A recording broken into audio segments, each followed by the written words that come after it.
మీకు back pain and neck pain ఉండేది. Okay, అలానే కాలు లాగడం కూడా ఉండేది, మోకాలు నొప్పి ఉంది. ఇప్పుడు మనకి ట్రీట్మెంట్ అయిపోయింది. ట్రీట్మెంట్ అయిపోయిన తర్వాత ఎలా ఉందండి?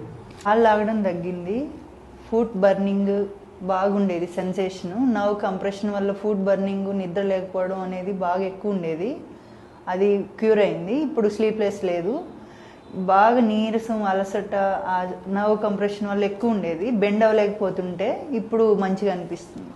పెయిన్లో ఆఫ్టర్ ట్రీట్మెంట్ ఒక 90% క్యూర్ అయింది.